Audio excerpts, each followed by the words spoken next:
الحمد لله وكفى وسلام على عباده الذين اصطفى أما بعد أعوذ بالله من الشيطان الرجيم بسم الله الرحمن الرحيم ومن آياته أن خلق لكم من أنفسكم أزواجا لتسكنوا إليها سبحان ربك رب العزة عما يصفون وسلام على المرسلين والحمد لله رب العالمين اللهم صل على سيدنا محمد وعلى آل سيدنا محمد وبارك وسلم اللهم صل على سيدنا محمد وعلى آل سيدنا محمد وبارك وسلم اللهم صل على سيدنا محمد وعلى آل سيدنا محمد وبارك وسلم۔ ماہ رمضان مبارک کی 29 تاریخ ہے، سن 1441 ہجری ہے، مئی مہینے کی 23 تاریخ ہے اور سن 2020 عیسوی ہے۔ پورے ملک میں لاک ڈاؤن کا دور ہے اور کرونا وائرس کا زمانہ ہے۔ اللہ تعالیٰ سے دعا ہے اللہ تعالیٰ اس وبا سے تمام انسانوں کی حفاظت فرمائے اور انسانوں کو اللہ کی قدرت کو پہچان کر اللہ تعالیٰ سے ڈرتے ہوئے اس کی اطاعت کے ساتھ زندگی گزارنے کی توفیق عطا فرمائے۔ گزشتہ کل اس موضوع پہ گفتگو چل رہی تھی کہ بچہ جب بڑا ہوتا ہے، جوان ہوتا ہے، تو اپنی طبیعت کے اندر کچھ تبدیلی محسوس کرتا ہے، اس کے اندر کچھ خواہشات ابھرتی ہیں، اس کا اندر کا سیکسول جذبہ ایکٹیو ہوتا ہے۔ اب ماں باپ کی ذمہ داری ہے کہ وہ اس کے لیے نکاح کا انتظام کریں۔ اب نکاح میں کیسا زندگی کا ساتھی ہونا چاہیے، کس کا انتخاب کریں، اس سے متعلق کچھ باتیں ہوئی تھیں۔ آج ہمیں اسی موضوع کو آگے بڑھانا ہے اور اس بات پر غور و فکر کرنا ہے کہ اللہ پاک نے نکاح کی نعمت دے کر انسانوں کو کس طرح سے کیا کیا نعمتیں عطا فرمائی ہیں۔ تو نکاح کے مقاصد میں ایک مقصد تو یہ ہے کہ اللہ تعالیٰ اس کے ذریعے سے شوہر اور بیوی دونوں کو گناہوں سے بچاتے ہیں۔ خاوند بیوی کے ذریعے سے گناہ سے بچتا ہے اور بیوی خاوند کے ذریعے سے گناہ سے بچتی ہے۔ وہی خواہشات، وہی ضرورتیں جو یہ نکاح کے بعد تنہائی میں پوری کرتے ہیں، اگر مان لو یہ نکاح نہ ہوتا تو یہ حرام کاری ہوتی، یہ زنا کاری ہوتی، تو اللہ پاک نے کتنا کرم فرمایا کہ نکاح کے 2 بول بول کر اللہ پاک نے دونوں کے لیے تنہائی کی ملاقات کو حلال اور جائز قرار دے دیا۔ اصل میں یہ اللہ تعالیٰ کے نام کی برکت ہے۔ جس وقت اللہ کا نام لے کر نکاح ہوتا ہے تو اس نام کی برکت یہ ہے کہ حرام چیز جو ہے وہ حلال بن جاتی ہے۔ ایک فقہ کا اصول ہے کہ دنیا میں جتنی چیزیں ہیں سب حلال، حلت اصل ہے، اس میں حلال ہونا اصل ہے۔ اگر کوئی چیز اس کو حرام کہے تو اس کو دلیل دینی پڑے گی کہ اس دلیل کی وجہ سے حرام ہے۔ مثلا سبزی ہے، بھاجی ہیں، اسی طرح سے فروٹ ہیں، ان میں حلت اصل ہے، اصل حلال ہونا اصل ہے۔ اگر کوئی ان کو یہ کہے کہ حرام ہے، یہ چوری کے ہیں، یہ کسی چھین کے لائے ہیں، تو اس کو دلیل دینی پڑے گی کہ یہ آپ کے لیے جائز نہیں ہے اور نفی نفسی حلال ہے۔ لیکن نکاح اور گوشت یعنی جانور، ان دونوں چیزوں کے اندر حرمت اصل ہے۔ مثلا کسی کی لڑکی کسی کے لیے حلال نہیں ہے، اس کو چھیڑنا، اس کو دیکھنا، اس کو ٹچ کرنا حلال نہیں ہے، اس میں حرمت اصل ہے۔ اسی طرح جانور ہے، بکری ہے، بکرا ہے، بھینسیں ہیں، مثال کے طور پر جتنے معقول اللحم جانور ہیں، تو یہ اللہ تعالیٰ کی ایک مخلوق ہے، وہ جاندار ہے، تو حرمت، اس کے اندر حرمت اصل ہے۔ لیکن جب اللہ کا نام لے کر اس کو ذبح کیا جاتا ہے وہ حرمت حلت سے تبدیل ہو جاتی ہے۔ جب اللہ کا نام لے کر نکاح پڑھا جاتا ہے، 2 لفظ بولے جاتے ہیں، اللہ کا نام درمیان میں آتا ہے، وہ اس نکاح کے ذریعے سے، ان 2 بولوں کے ذریعے سے وہ جو حرام تھا وہ حلال ہو جاتا ہے۔ تو یہ اللہ کے نام کی برکت ہے۔ تو نکاح کا ایک مقصد تو یہ ہے کہ آدمی اس کے ذریعے سے گناہوں سے بچتا ہے، میاں بیوی دونوں ایک دوسرے کے ذریعے سے گناہوں سے بچتے ہیں۔ دوسرا نکاح کا مقصد یہ ہے کہ ایمان کی تکمیل ہو جاتی ہے۔ محبوب صلی اللہ علیہ وسلم فرمایا النکاح نصف الایمان، نکاح تو گویا آدھا ایمان ہے۔ تو آدمی نکاح سے پہلے چاہے جتنی تسبیحات پڑھے، چاہے جتنے ذکر و اذکار کرے، چاہے جتنے اعمال کرے، لیکن نکاح نہیں ہے، بہرحال وہ اپنے آدھے ایمان پر ہے۔ تیسرا مقصد نکاح کا یہ ہے کہ دونوں باعزت زندگی گزارتے ہیں. کوئی اللہ پاک نکاح کے ذریعے سے میاں بیوی کو باعزت بنا دیتے ہیں. بیوی خاوند کے ذریعے سے باعزت ہوتی ہے اور خاوند اپنی بیوی کے ذریعے سے باعزت ہوتا ہے. چوتھا مقصد یہ کہ دونوں کے ذریعے سے زندگی کا بوجھ ہلکا ہو جاتا ہے، غم ہلکے ہو جاتے ہیں. ظاہر ہے کہ اکیلا آدمی ہو بہت سے ٹینشن ہوتے ہیں، بہت سی تکلیفیں ہوتی ہیں، کوئی اس کا بوجھ ہلکا کرنے والا نہیں ہوتا. لیکن جب نکاح کر لیا، میاں بیوی اکٹھے ہو گئے، تو ایک دوسرے کو تسلی دیتے ہیں، صبر کی تلقین کرتے ہیں، اللہ تعالیٰ کو یاد دلاتے ہیں، اعتماد دلاتے ہیں، تو بہت سارے ٹینشن، بہت سارے غم، بوجھ ہلکا ہوتا ہے نکاح کے ذریعے سے. ایک مقصد یہ بھی ہے کہ اللہ تعالیٰ نکاح کے ذریعے سے اولاد کا حصول آسان فرماتے ہیں.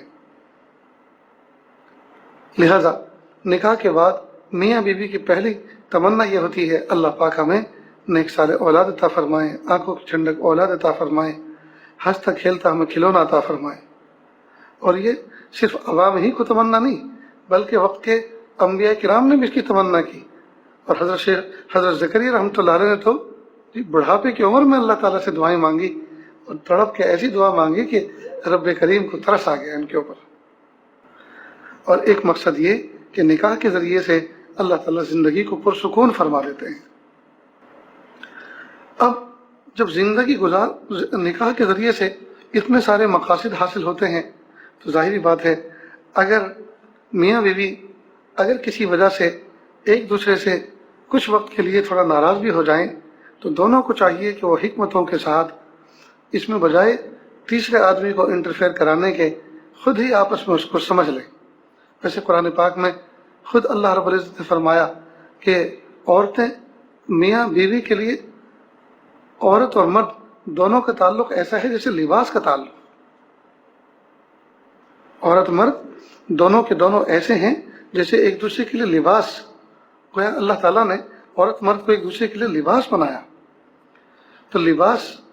اس کو کہتے ہیں جو جسم کے قریب ہوتا ہے، جو جسم کے سب سے زیادہ قریب ہوتا ہے.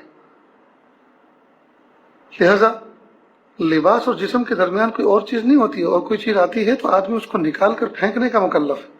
مثلا کپڑے اور جسم کے بیچ میں کوئی کیڑا آ جائے تو آدمی اس کو دور کرتا ہے، کوئی مٹی کنکر آ جائے، کوئی تنکا آ جائے تو آدمی اس کو دفع دور کرتا ہے. تو میاں بیوی کو بھی چاہیے کہ وہ لباس بن کر ایک دوسرے کے لیے رہیں، یعنی اس کی اپنے تعلقات کے بیچ میں کسی تیسری چیز کو انٹرفیئر نہ کرنے دیں. اللہ کی شان، آج کل گھروں کے اندر چھوٹی چھوٹی باتوں پر جو ہے میاں بیوی روٹھ کے ایک دوسرے سے منہ پھرا کر سونے لگتے ہیں. اب ان کو کوئی منانے والا نہیں، کوئی بتانے والا نہیں، تو ان دونوں کو چاہیے کہ وہ ذمہ دارانہ زندگی گزاریں. شوہر کے اندر حوصلے ہونے چاہیے کہ وہ اس کو منا لے، بیوی کے اندر یہ حوصلے ہونے چاہیے کہ وہ ان کی خوشامد کر لے، اور بڑے اچھے انداز سے، چڑچڑے انداز سے نہیں، اس میں اخلاص بھی ہو، محبت بھی ہو، اپنائیت بھی ہو، اور اس انداز سے کہیں کہ پلیز آپ مجھے اللہ کے لیے معاف کر دیجیے، میری ذات سے آپ کو تکلیف پہنچی ہے. اب بیوی اگر لجاجت والے عاجزانہ انداز سے اگر اس طرح سے کہے گی تو بہرحال مرد ہے، اس کا دل بھی نرم ہو جائے گا. اور اگر بیوی ناراض ہو گئی ہے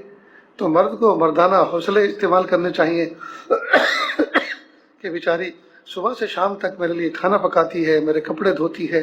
گھر کو سنوارتی ہے، گھر کو جھاڑو پوچھا دیتی ہے، اتنے سارے کام کرتی ہے. اب اگر وہ کسی بات پر مجھ سے ناراض ہو گئی تو پھر میں مرد کس کام کا؟ تو کیا میں اتنا بھی برداشت نہیں کر سکتا اس کی بات کو؟ تو بہرحال مرد بڑے حوصلوں کے ساتھ اس کو محبت کے ساتھ خوش کر لے. ویسے عورتوں کو خوش کرنا، عورتوں کو منانا بہت ہی آسان کام ہے، اس لیے کہ اللہ تعالیٰ نے ان کے آنسو بھی پلکوں پہ رکھے ہوئے ہوتے ہیں اور ان کی ہنسی بھی ناک پہ رکھی ہوئی ہوتی ہے. معمولی سی گدگدی کر دو،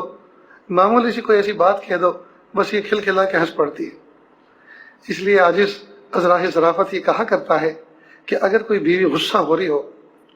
مثال کے طور پہ کھانا نکال رہی ہے، کھانا پکا رہی ہے، غصہ ہو رہی ہے، تو شوہر کو چاہیے کہ وہ اس کے چہرے کو غور سے دیکھا کرے. اب وہ فوراً آگے سے پوچھے گی کیا دیکھتے ہو میرے چہرے؟ تو شوہر فوراً کہہ دے کہ میں یہ دیکھ رہا ہوں کہ جب تم غصے میں اتنی خوبصورت لگ رہی ہو تو اگر مسکرا دو تو کتنی اچھی لگو گے. بس اتنا کہنا ہوگا کہ وہ تو فوراً جو ہے کھلکھلا کے سامنے نہ ہنس پائیں تو ظاہر منہ پھرا کر جو ہے وہ ہنسنے لگیں گی. تو جدھر کو منہ ہے آپ بھی ادھر کو تشریف لے جائیے اور منہ دیکھ لیجئے، تاکہ دو بدو جب زیارت ہو جائے ہنستے ہوئے چہرے کی تو سارے غمی ہلکے ہو جائیں. تو اس طرح سے بھی تو گھر میں خوشیاں بٹوری جا سکتی ہیں. بہرحال ہمیں تو خبر پہنچتی رہتی ہے کہ رمضان مبارک کے مبارک مہینے میں عین افطار کے موقع پر میاں بیوی لڑ پڑتے ہیں، اور معمولی بات پر کہ میں نے تمہیں کہا تھا کہ سموسے جو ہے تم نے کیوں نہیں تلے، میں نے تمہیں کہا تھا کہ آج بھجیے بنانا، بھجیے تم نے کیوں نہیں بنائی. وہ کہتی ہے کہ آج عید کی تیاری ہے تو میں نے پورے گھر کو جھاڑو پوچھا دیا ہے، میں نے پورے گھر کو صاف کیا ہے، بیڈ شیٹ تبدیل کی ہیں، تو اس لیے بہت تھکن ہو گئی تھی، تو آج صرف شربت پہ اکتفا کیا ہے اور دوسرے فروٹ ہیں. تو اگر آج شربت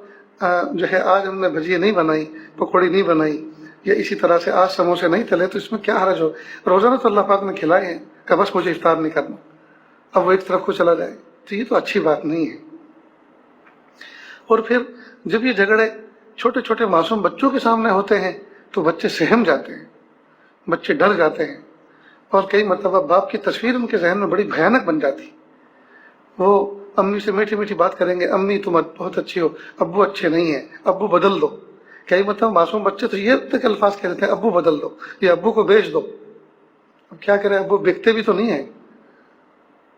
ساری دنیا کا اسکریپ بک رہا ہے، لیکن یہ اسکریپ ایسا ہے کہ یہ بکتا بھی نہیں.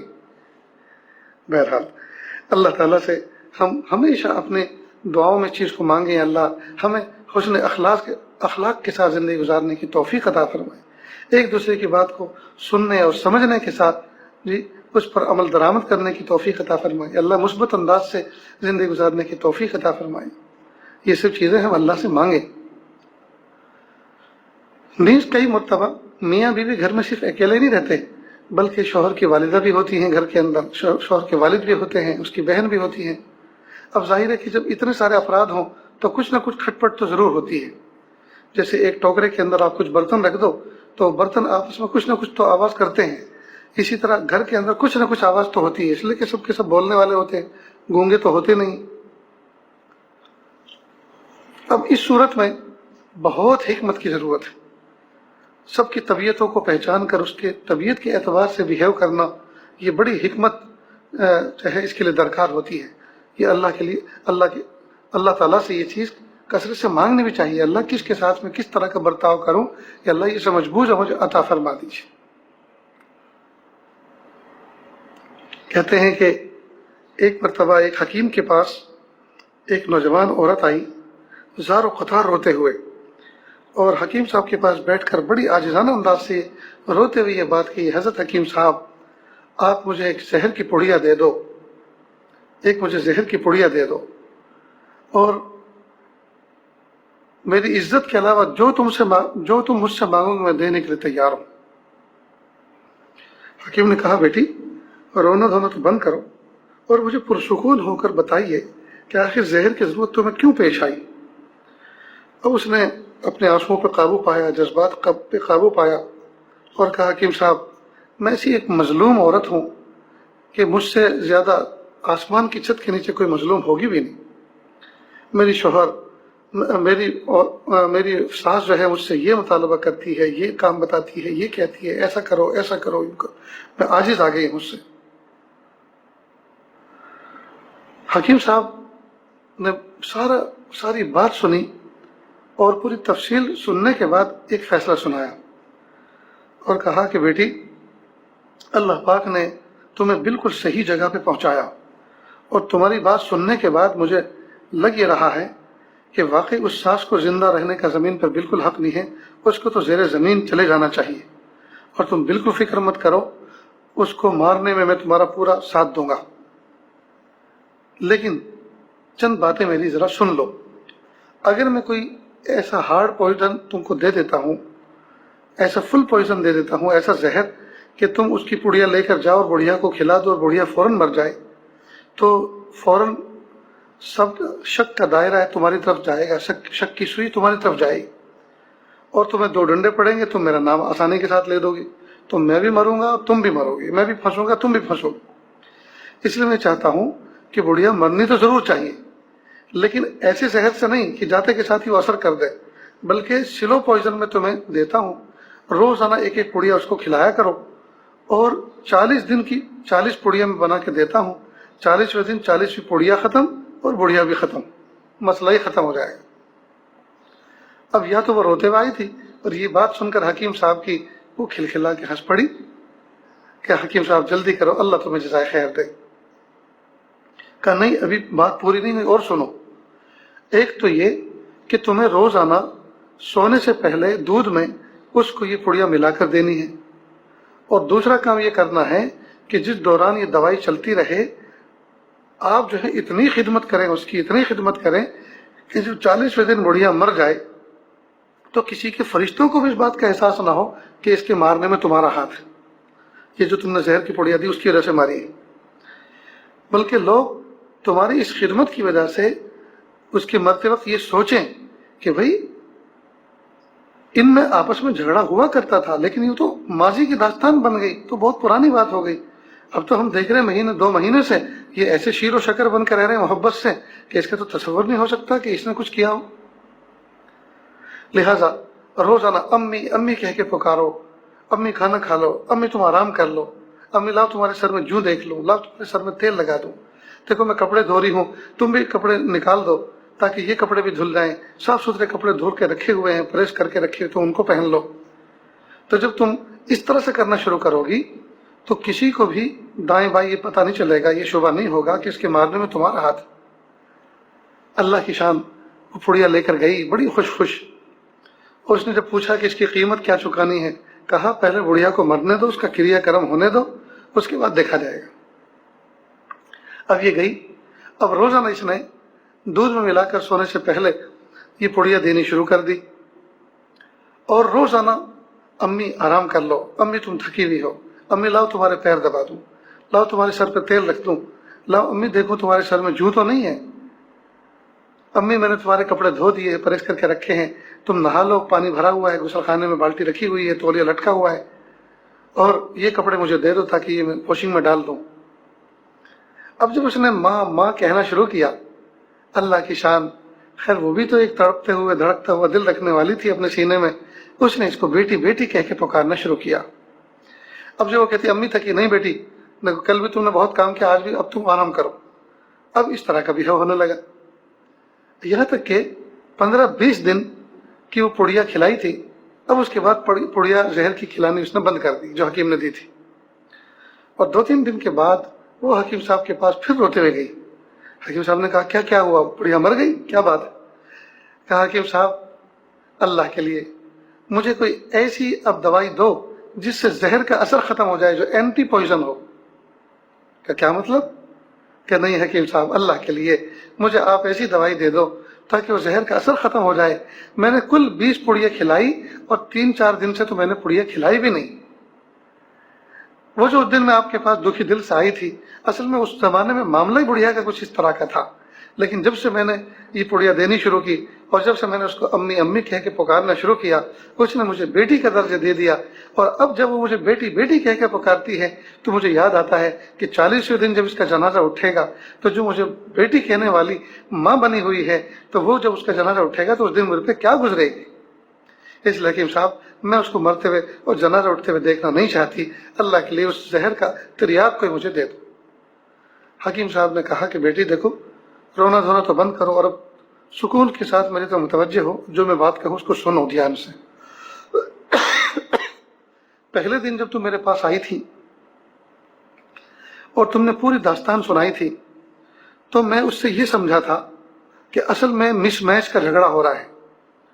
وہ تمہاری بات نہیں سمجھ رہی اور تم اس کی نہیں سمجھ رہی، وہ تمہیں جس مقام پر اتارنا چاہ رہی ہے، جس طرح سے تم سے کام لینا چاہ رہی ہے تو ویسا نہیں کر پا رہی، اور تم یہ چاہ رہی ہو کہ میرے ساتھ اس طرح کا برتاؤ کرے، وہ ایسا نہیں کر پا رہی، تو تم اس کی وجہ سے پریشان، وہ تمہاری وجہ سے پریشان۔ پریشان صرف تم ہی نہیں تھی، پریشان وہ بھی تھی اپنے گھر میں۔ تو میں نے تمہیں زہر کی پڑیا کے نام سے جو پڑیا دی تھی، ایک تو مطمئن ہو جاؤ کہ وہ زہر کی پڑیا نہیں تھی، وہ تو طاقت کی پڑیا تھی، لیکن زہر کے نام سے اس لیے دی تھی کہ تم اس دن میری دکان سے اٹھنے والی نہ تھی جب تک کہ زہر کے نام سے تمہیں پڑیا نہ دی جائے، تم تو آئی تھی اس پورے ارادے کے ساتھ کہ اس کو مارنا ہی ہے۔ لہٰذا وہ تو تم مطمئن رہو، وہ جو باقی ہے وہ بھی کھلا دو، وہ تو طاقت کی پڑی تھی، انشاءاللہ نہیں مرے گی۔ رہی بات جو اصل دوا جو تھی تمہارا، وہ باتیں تھی جو میں نے اس دن تمہیں سمجھایا تھا۔ میں نے سوچا کہ اصل میں یہ جو مس میچ ہو رہا ہے اس کو ختم کرنا ہے۔ جب میں نے تمہیں بتایا کہ بیٹی تم اس کی خوب خدمت کرو اور اس کو امی امی کہہ کے پکارو، تو اصل علاج تھا جب تم نے اس کی خدمت کرنی شروع کی اور امی امی کہہ کے پکارنا شروع کیا تو اس نے بھی اپنا رویہ بدل دیا۔ اس نے جب دیکھا کہ بیٹی بن کر میری زندگی گزار دی ہے، مجھے ماں کہہ کے پکار دی ہے، میرا حق ادا کر دی ہے، مجھے راحت پہنچا رہی ہے، تو بھلا میں اس کو بیٹی کیوں نہ کہوں؟ تو اس نے بیٹی کا درجہ دے کر جو ہے بات کرنی شروع کی۔ اب یہ جو جھگڑے ہوتے ہیں وہ ساس بہو میں ہوتے ہیں، بیٹی اور ماں میں نہیں ہوا کرتے۔ اللہ اکبر کبیرہ، کتنی پیاری بات۔ یہ جو ساس بہو کے جھگڑے ہوتے ہیں یہ تو گویا اجنبیوں کے ہوتے ہیں، تو جب ساس بہو بن کر رہو گے تو وہ تو اجنبی بن گئے تم، اور جب ماں اور بیٹی بن گئی تو اپنائیت ہو گئی۔ ماں بیٹی میں اگر کوئی معمولی بات تربیت کی ہو بھی جائے تو بیٹی اس کو ماں کی بات سمجھ کر اس کو زہر نہیں سمجھتی اپنے لیے، وہ سمجھتی ہے کہ یہ میری ماں ہے، میں نے اس کے پیٹ میں 9 مہینے پیر پھیلائے ہیں، میں نے اس کی چھاتی سے دودھ پیا ہے، اس نے غلام بے دام بن کے میری خدمت کی ہے، مجھے نہلایا ہے دھلایا ہے، میری تربیت کی ہے، میرے اندر ہمیشہ اچھائیاں پیدا کرنے کی کوشش کی ہے، میرے اندر سے برائیوں کو نکالا ہے، اور برائی اگر دیکھی ہے تو ہمیشہ اس ماں کا دل دکھا ہے۔ تو ظاہری بات ہے کہ اگر ماں بچی کو کوئی بات کہتی بھی ہے اور بچی کو وہ چیز بری بھی لگتی ہے تو بچی کو اس وقت سوچنا چاہیے کہ یہ ماں ہے، ماں یہ ماں ہے، ماں آسمان کی چھت کے نیچے میرے لیے اس سے بڑا خیر خواہ کوئی ہو نہیں سکتا۔ اگر کوئی بھی مجھے تکلیف پہنچے، کوئی بھی مجھے دکھ پہنچے، کوئی بھی چوٹ لگے تو سب سے پہلے آنسو اگر ڈھلکنے والا ہوگا تو وہ ماں کی پلکوں سے ڈھلکے گا۔ تو یہ اس کا مطلب یہ نہیں کہ گھروں کے اندر ماں بیٹی، یہ تو قرب قیامت کی نشانی ہے، قیامت کی قریبی کی نشانی ہے کہ جو ہے اولاد اور ماں باپ میں نفرتیں ہوں گی، لڑائیاں ہوں گی، اللہ حفاظت فرمائے۔ تو ہوتا ہے بہت سے گھروں میں یہ سب باتیں ہوتی ہیں، لیکن اس وقت بچی کو یہ سمجھنا چاہیے کہ یہ میری ماں ہے، یہ میری ماں ہے، اس سے بڑا خیر خواہ آسمان کی چھت کے نیچے میرا کوئی ہو نہیں سکتا۔ وہ اگر مجھے کوئی بات کہہ رہی ہے تو یقیناً اس میں کوئی حکمت ہے، اور میں اگر نہیں سمجھ پا رہی اور مجھے اگر وہ بات خراب لگ رہی ہے تو اس میں میری کمی ہے، میرا دل کا کھوٹ ہے، میری سوچ کا کھوٹ ہے، تو اس کی اللہ تعالیٰ سے دعا مانگنی چاہیے، اور ماں کو بھی چاہیے کہ وہ بھی اللہ سے دعا کرے۔ تو بہرحال جو جھگڑے ہوتے ہیں ساس بہو میں تو ہوتے ہیں لیکن ماں اور بیٹی میں نہیں ہوتے۔ تو جب بہو جو ہے وہ جو ہے بیٹی بن جائے اور ساس جو ہے وہ ماں بن جائے تو پھر سارے کے سارے جھگڑے ختم ہو جاتے ہیں۔ تو اس سوچ کے ساتھ زندگی گزارنی چاہیے۔ بلکہ آج تو کہا کرتا ہے کہ نکاح سے پہلے ہر لڑکی اور لڑکے کا ایک ماں اور ایک باپ ہوتا ہے، اور ہر نکاح کے بعد ہر لڑکے اور لڑکی کا 2 ماں اور 2 باپ بن جاتے ہیں۔ ساس اور سسر جو ہے وہ بھی ماں باپ ہیں، لہذا کامیاب داماد وہ ہے جو اپنے سسر اور ساس کو سسر اور ساس کی نظر سے نہ دیکھے بلکہ امی اور ابا کی نظر سے دیکھے، اور کامیاب بہو وہ ہے کہ جو اپنے ساس سسر کو ساس سسر کی نظر سے نہیں بلکہ ماں اور باپ کی نظر سے دیکھے۔ اسی طرح کامیاب ساس سسر وہ ہیں جو اپنے داماد کو اور اپنے بہو کو داماد اور بہو کی نظر سے نہ دیکھے بلکہ بیٹے اور بیٹی کی نظر سے دیکھے۔ تو اتنا زبردست جو پرابلم گھروں میں کریٹ ہوتا ہے اس کا کتنا سولوشن کتنا آسان ہے کہ صرف سوچ بدل دو۔ آپ بہو کو بہو مت سمجھو، گھر کی بیٹی سمجھو۔ اور عجیب بات ہے کہ بہت سی ساس وہ ہوتی ہیں جن کی بیٹیاں نکاح کر کے دوسرے گھر جا چکی ہوتی ہیں، اب اپنی بہو کے اندر وہ کوئی کمی دیکھتی ہیں تو اس کو جگ ظاہر کرتی ہیں اور کہتی پھرتی ہیں محلے میں، ہائے میری قسمت پھوٹی نکلی، جب میں بہو تھی تو مجھے ساس اچھی نہ ملی، اور جب اللہ نے مجھے ساس بننے کا موقع دیا تو مجھے بہو اچھی نہ ملی۔ اس کا مطلب بس یہ تو دنیا میں اکیلی تو ہی سب سے اچھی ہے اور کوئی ہے ہی نہیں۔ یہ کتنی بری سوچ ہے۔ حالانکہ اس کی بیٹی کی سسرال سے اگر اس کی کوئی شکایت آتی ہے تو اس کو چھپا چھپا کے پھرتی ہے، اپنی بہو کو بھی نہیں بتاتی کہ وہ سر پہ نہ بیٹھ جائے کہ دیکھ تیری بیٹی بھی تو ایسے کرتی، اس کی عیبوں پر پردہ ڈالتی ہے۔ اور بہو اگر کوئی ایسی حرکت کرتی ہے تو اس کو جگ ظاہر کرتی ہے، محلے محلے گاتی بجاتی پھرتی ہے، سب کو پڑوسیوں کو سناتی پھرتی ہے کہ دیکھو میری بہو ایسی ہے۔ بلکہ یہاں تک سنا گیا ہے کہ اگر کوئی روٹی میں سوراخ ہو گیا، پکاتے ہوئے روٹی میں چھید ہو گیا، سوراخ ہو گیا، تو اس کو لے کے محلے محلے پھرتی ہے، یہ دیکھو